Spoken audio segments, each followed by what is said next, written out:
আসসালামু আলাইকুম। আশা করছি আপনারা সবাই ভালো আছেন। এবার আসুন আমরা বিষয়ভিত্তিক আলোচনায় চলে যাই। পর্যায়ক্রমে আমরা সিলেবাসের মূল বিষয়ে যেতে থাকব। বাংলাদেশে কোন বছর থেকে এবং লোকালসি এর উপর 3% উৎস করকর্তন করা হয়? আপনাদের ভালো লেগেছে? আসসালামু আলাইকুম। আশা করছি আপনারা সবাই ভালো আছেন। আমি চেষ্টা করব কিভাবে আইনজীবী পরীক্ষায় দ্রুততম সময়ের মধ্যে আপনারা নিজ নিজ বাসায় বসেই প্রস্তুতি গ্রহণ করতে পারেন। এবারের সিলেবাসটি বিশাল বড় করে রাখা হয়েছে, তাতে ভয়ের কিছু নেই। শুধু মনে সাহস নিয়ে এগিয়ে যাবেন। আশা করছি ভালো কিছু হবে ইনশাআল্লাহ। সিলেবাসটিতে যা যা রয়েছে আপনারা সকলেই অবগত আছেন। মানবন্টন কিভাবে হতে পারে তা একটু ধারণা করি। এভাবে হতেও পারে, নাও হতে পারে, তবে এমনটাই হওয়ার সম্ভাবনা রয়েছে। আয়কর আইন ২০২৩ থেকে সম্ভাব্য প্রশ্নমান ৪০, উৎস কর, আয়কর আইন বিধি ও বাস্তব প্রয়োগ, অর্থ আইন থেকে ১০, এরিয়ার, দান কর থেকে ১০, হিসাব বিজ্ঞান ২টি অঙ্ক থাকবে ২০, আয়কর বিধিমালা ১৯৮৪ থেকে ১০, বাংলা ও ইংরেজি ১০। এ হচ্ছে ১০০ মার্ক, ৩ ঘন্টার পরীক্ষা। এবার আসুন আমরা বিষয়ভিত্তিক আলোচনায় চলে যাই। আজ শুধু আপনাদের সামনে শর্ট প্রশ্নগুলো নিয়ে আলোচনা করব, যা এক কথার উত্তর হবে। পর্যায়ক্রমে আমরা সিলেবাসের মূল বিষয়ে যেতে থাকব।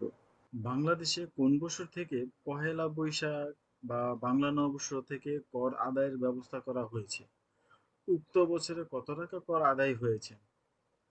বাংলাদেশে ২০১৭ সাল থেকে বাংলা নববর্ষের কর আদায়ের ব্যবস্থা করা হয়েছে। উক্ত বছরে আয়কর আদায় হয় ৩০৬ কোটি টাকা, কাস্টমসে ২০৭ কোটি টাকা এবং ভ্যাটে ৫৩ কোটি টাকা, যার সর্বমোট পরিমাণ দাঁড়ায় ৫৬৬ কোটি টাকা। দ্বিতীয় প্রশ্নটি, আয়কর অধ্যাদেশ ১৯৮৪-তে কয়টি ধারা এবং কয়টি তফসিল রয়েছে? আয়কর অধ্যাদেশ ১৯৮৪-তে মোট ১৮৭টি ধারা এবং ৮টি তফসিল রয়েছে। বর্তমান আয়কর আইন ২০২৩-এ ৩৪৫টি ধারা ও ৮টি তফসিল রয়েছে। আয়কর বিধিমালাতে কয়টি বিধি রয়েছে? আয়কর বিধিমালাতে মোট ৭৫টি বিধিমালা রয়েছে। উৎস কর বিধিমালা ২০২৪-এ ১৬টি বিধি রয়েছে। আয়কর রিটার্ন প্রস্তুতকারী বিধিমালা ২০২৩-এ ২০টি বিধি রয়েছে। আয়কর রিটার্ন বিধিমালা ২০২৩-এ ৫টি বিধি রয়েছে। আয়কর বিকল্প বিরোধ নিষ্পত্তি বিধিমালা ২০২৩-এ ১৬টি বিধি রয়েছে। আয়কর অধ্যাদেশ ১৯৮৪ কোন তারিখ থেকে কার্যকর হয়েছে এবং এটি ১৯৮৪ সালের কত নম্বর অধ্যাদেশ ছিল? পহেলা জুলাই ১৯৮৪ সালে আয়কর অধ্যাদেশ ১৯৮৪ কার্যকর করা হয়েছে এবং এটি ১৯৮৪ সালের ৩৬ নং অধ্যাদেশ ছিল। আয়কর আইন ২০২৩ সালের ১২ নং আইন। বাংলাদেশে প্রতি বছর কোন তারিখে কর দিবস পালিত হয়? বাংলাদেশে প্রতি বছর ৩০শে নভেম্বর কর দিবস পালিত হয়।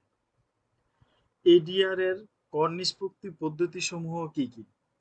আয়কর আইন ২০২৩-এর ২৯৬ থেকে ৩০৪ ধারা পর্যন্ত এডিআর সম্পর্কের বিধান বর্ণিত রয়েছে। আয়কর অধ্যাদেশ ১৯৮৪ অনুযায়ী ব্যক্তি করদাতাদের রিটার্ন দাখিলের শেষ তারিখ কোনটি? আয়কর অধ্যাদেশ ১৯৮৪ অনুযায়ী ব্যক্তিগত করদাতাদের রিটার্নের তারিখ দাখিলের শেষ তারিখ হল ৩০শে নভেম্বর। আয়কর আইন ২০২৩-এর ১৭০-এর ৩ ধারা অনুযায়ী ৩০শে নভেম্বর উল্লেখিত আছে। আয়কর আইন ২০২৩ অনুযায়ী সর্বোচ্চ আয়কর কর্তৃপক্ষের নাম কি? আয়কর অধ্যাদেশ ২০২৩ অনুসারে সর্বোচ্চ আয়কর কর্তৃপক্ষের নাম হলো জাতীয় রাজস্ব বোর্ড। আয়কর আইন ২০২৩-এর ৪ ধারা বিধান অনুযায়ী করদাতা দেউলিয়া হলেও সেক্ষেত্রে কর আদায় হয় কিভাবে? ব্যক্তি করদাতার ক্ষেত্রে বিনিয়োগ ভাতার সর্বোচ্চ সীমা কত? ব্যক্তি করদাতার ক্ষেত্রে বিনিয়োগের ভাতার সর্বোচ্চ সীমা কোন করদাতার ক্ষেত্রে সর্বশেষ কোন করদাতার ক্ষেত্রে সর্বশেষ আয় বর্ষের কত টাকা হলে অগ্রিম আয়কর প্রযোজ্য হয়? ব্যক্তি করদাতা ও কোম্পানি করদাতা আয়কর রিটার্নে কে স্বাক্ষর করতে পারবেন? ব্যক্তি করদাতার পরিসম্পদ ও দায় বিমূর্তে প্রদর্শিত নিঃসম্মতির পরিমাণ কত টাকার অধিক হলে সারচার্জ প্রযোজ্য হবে? ব্যক্তি করদাতার দুটি করমুক্ত আয়ের খাত উল্লেখ করো। আয়ের প্রধান খাতসমূহ কি কি? অগ্রিম কর প্রদানের কিস্তির তারিখ সমূহ কি কি? কর নির্ধারণ এর ধারাসমূহ কি কি? করমুক্ত সীমার অধিক আয় আছে এমন করদাতা ব্যক্তির ২০২৪-২৫ করবর্ষের প্রদেয় আয়করের পরিমাণ কত? সময়মতো রিটার্ন দাখিলের ব্যর্থতার ক্ষেত্রে প্রযোজ্য জরিমানার হার কি? ভুয়া ই-টিন ব্যবহারের জরিমানার বিধান কি? ব্যক্তি করদাতার কর রেয়াত প্রাপ্তির জন্য যে কোনো ৪টি বিনিয়োগ খাত উল্লেখ করো। ২০২৪-২৫ করবর্ষে ব্যক্তি শ্রেণী করদাতার আয়ের উপর প্রযোজ্য কর হার কত? কোন কোন ক্ষেত্রে করবর্ষ আয়বর্ষ একই হবে?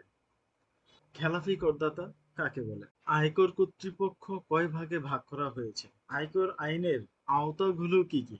বাণিজ্যিক গৃহসম্পত্তি হইতে আয় নিরূপণের ক্ষেত্রে মেরামত ও রক্ষণাবেক্ষণ খাতে অনুমোদনযোগ্য খরচের পরিমাণ বার্ষিক মূল্যের কত ভাগ? আবাসিক মর্যাদা কিভাবে নির্ণয় করা হয়?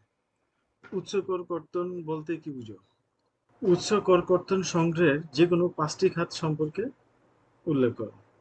বিনিয়োজিত কর রেয়াত কিভাবে হিসাব করা হয়? রিটার্নের সহিত কি কি ডকুমেন্ট দাখিল করতে হয়? জাল বা নকল অডিট রিপোর্ট দাখিলের জন্য শাস্তি বিধান কি? কত বছর অন্তর অন্তর করদাতার রিটার্নের ছবি দিতে হয়? করদাতা কখন সংশোধিত রিটার্ন দাখিল করতে পারে? মৃত ব্যক্তি কর কিভাবে নির্ধারিত হয়? সরকারি কর্মকর্তাগণের কত টাকা বেতন হলে রিটার্ন দাখিল করা বাধ্যতামূলক? করদাতা দেউলিয়া হলেও সেক্ষেত্রে কর আদায় হয় কিভাবে? করদাতা প্রকৃত আয় গোপন করলে শাস্তির বিধান কি? সম্পদ কর নির্ধারণী কর্তৃপক্ষ কে? ব্যক্তি পদয়ে অব্যাহতি প্রাপ্ত দানগুলো কি কি? কর অবকাশের আবেদন কোন কর্তৃপক্ষের নিকট দাখিল করা হয়? একজন করদাতা মোট কত টাকার সম্পদ হলে রিটার্নের সাথে সম্পদ ও দায় বিবরণী দাখিল করতে হয়? গৃহসম্পদ আয় হতে উচ্চ কর কর্তনের হার কত? ঢাকা শহরে কয়টি কর অঞ্চল আছে এবং কর কমিশনের সংখ্যা কত? সিএ ফান্ড ভুয়া রিপোর্ট প্রদান করলে জরিমানার হার উল্লেখ করো। ব্যাংক রিকনসিলিয়েশন কখন করা হয়? আয়কর আইন ২০২৩-এ কয়টি ধারা ও তফসিল রয়েছে? কত টাকা বিল প্রদানের ক্ষেত্রে রেভিনিউ স্ট্যাম্প লাগাতে হয়? কর নির্ধারণী চক্র বলতে কি বুঝো? দুটি ক্ষেত্রে উল্লেখ করো যে ক্ষেত্রে আয়বর্ষ ও করবর্ষ একই। ব্যাংক, বীমা ও আর্থিক প্রতিষ্ঠান ব্যতীত আয়বর্ষের সমাপ্তির তারিখ কত? ঢাকা সিটিতে বসবাসকারী ব্যক্তির ন্যূনতম কর কত? বিড়ি উৎপাদনকারী ন্যূনতম কর হার কত এবং তা কিসের ভিত্তিতে আরোপ করা হয়? গড় অবকাশ মেয়াদে ন্যূনতম কর আরোপ করা হয় কি? এডিআর কোন সালে প্রবর্তিত হয়? আয়কর দিবস কত তারিখে পালিত হয়? ডেপুটি কমিশনার তার নিজস্ব এখতিয়ার আয়কর রিটার্ন জমা দেওয়ার সময় কতদিন বৃদ্ধি করতে পারে? আয়কর রিটার্ন জমা দেওয়ার সর্বশেষ তারিখ ছুটির দিন হলে রিটার্ন কখন জমা দিতে হবে? জরিমানা সহ আয়কর রিটার্ন দেওয়ার সময় সর্বোচ্চ কতদিন বৃদ্ধি করা যায়? সঠিক সময়ে রিটার্ন জমা দেওয়ার ব্যর্থতা জরিমানার বিধান কি? আবেদনের কত দিনের মধ্যে রিফান্ড প্রদান করা হয়? স্বেচ্ছায় আয় ঘোষণার ধারা কোনটি? কর অবকাশ মেয়াদের মুনাফার কত ভাগ বিধিবদ্ধ বিনিয়োগ করতে হয়? উৎস কর্তনের বিবরণী কখন এবং বছরে কতবার জমা দিতে হয়? উৎস কর্তন, বিকল্প বিরোধ নিষ্পত্তি, স্পট অ্যাসেসমেন্ট, রপ্তানি বিপরীতে নগদ সহায়তা, ব্যাংক সুদের আয় হতে 10% উৎস কর কর্তন করা হয়। বাড়ি ভাড়ার ক্ষেত্রে 5% উৎস কর কর্তন করা হয়। আমদানি মূল্য ক্ষেত্রে 1% অথবা ক্ষেত্র বিশেষে 3% কর কর্তন করা হয়। নিরীক্ষা ফি এর উপর 10% উৎস কর কর্তন করা হয়। এলসির উপর রপ্তানির ক্ষেত্রে 1% হারে উৎস কর কর্তন করা হয় এবং লোকাল এলসি এর উপর 3% হারে উৎস কর কর্তন করা হয়। আশা করছি আজকের আলোচনা আপনাদের ভালো লেগেছে। যদি ভালো লেগে থাকে তাহলে অবশ্যই সবাইকে শেয়ার করে দেখার সুযোগ করে দিবেন। আসসালামু আলাইকুম।